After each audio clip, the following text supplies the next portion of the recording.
Assalamualaikum warahmatullahi wabarakatuh.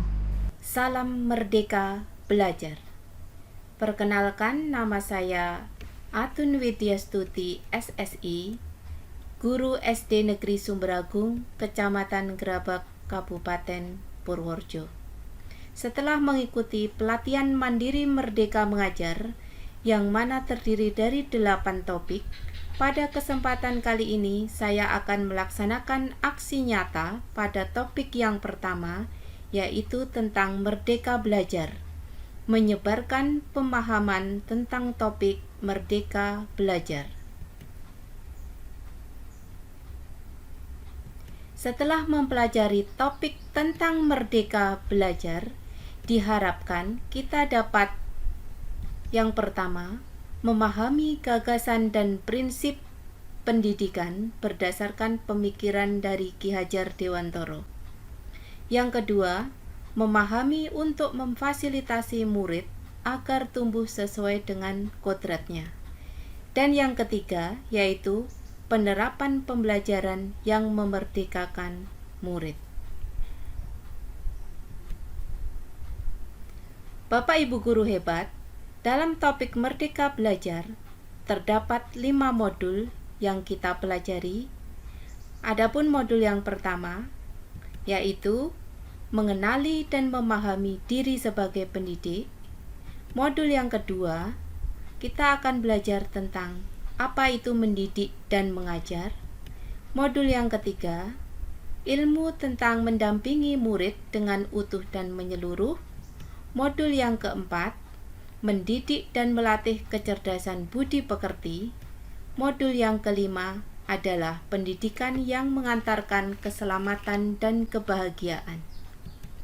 Bapak Ibu guru hebat, dalam modul yang pertama, yaitu tentang mengenali dan memahami diri sebagai pendidik, yaitu kita harus memahami dan menghayati diri sebagai manusia yang merdeka untuk terus belajar.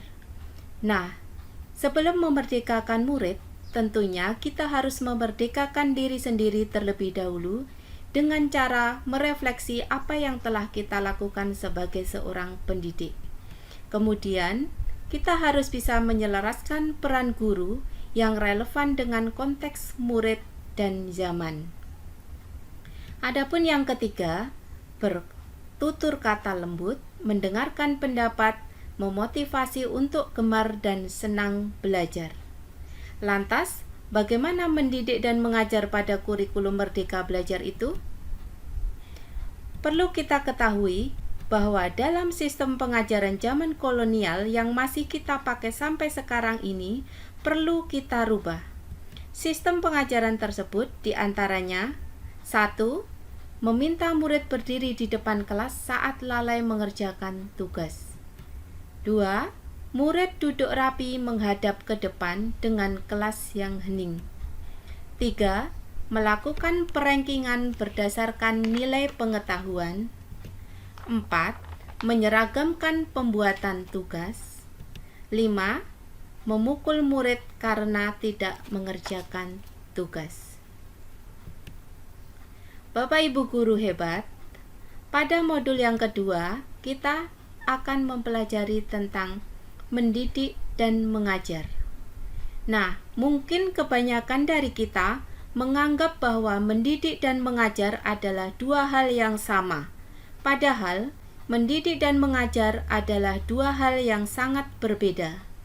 Kebanyakan dari kita sebagai seorang guru hanya mengajar saja, hanya menyampaikan ilmu-ilmu pengetahuan saja, tetapi kadang kita sering melupakan yang namanya mendidik.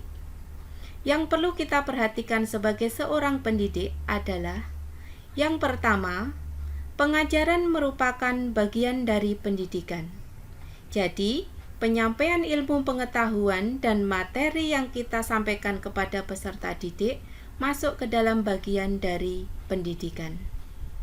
Yang kedua, pengajaran merupakan cara penyampaian ilmu atau manfaat bagi hidup peserta didik secara lahir dan batin.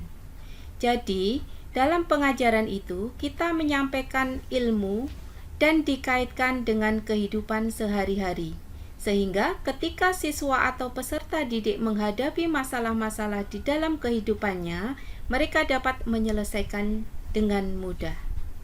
Kemudian yang ketiga adalah mendidik adalah menuntun segala kodrat yang ada pada peserta didik sehingga dapat mencapai keselamatan dan kebahagiaan setinggi-tingginya. Nah, inilah tujuan akhir kita sebenarnya, yaitu kita membuat peserta didik kita selamat dan bahagia. Selamat dalam artian mereka mampu menyelesaikan masalah-masalah yang mereka hadapi di dalam kehidupan sehari-hari. Adapun yang keempat adalah pendidikan tidak sekedar memberikan pengetahuan, namun mendidik keterampilan berpikir dan mengembangkan kecerdasan batin peserta didik. Berikutnya adalah sistem Among. Sistem Among ini berdasarkan filosofi dari Ki Hajar Dewantara, di mana beliau menyatakan ing ngarsa sung tulodo, artinya kita sebagai seorang pendidik di depan kita harus bisa memberikan teladan. Ing matya mangun karso, artinya di samping kita memberikan semangat. Tutwuri handayani, artinya dari belakang kita memberikan dorongan. Yang terakhir, manusia merdeka adalah manusia yang dapat menguasai dan memerintah dirinya. Jadi, seorang pelajar dikatakan merdeka ketika ia dapat menguasai dan memerintah dirinya. Selanjutnya, kita akan mempelajari modul yang ketiga, yaitu tentang mendampingi murid secara utuh dan menyeluruh. Pendidikan bergerak secara dinamis menyesuaikan keadaan dengan cepat. Pendidikan itu selalu berubah setiap waktu. Kita sebagai pendidik harus mampu menyesuaikan perubahan-perubahan tersebut agar kita dapat menyesuaikan diri saat kita mendampingi dan mengajar peserta didik kita di dalam kelas. Kemudian, sikap peserta didik terlahir dengan kodrat alamnya masing-masing. Jadi, setiap peserta didik memiliki sifat dan karakter yang berbeda-beda. Kemudian, perubahan tidak bisa dihindari, sehingga cara mendidik dan mengajar perlu disesuaikan dengan perkembangan zaman.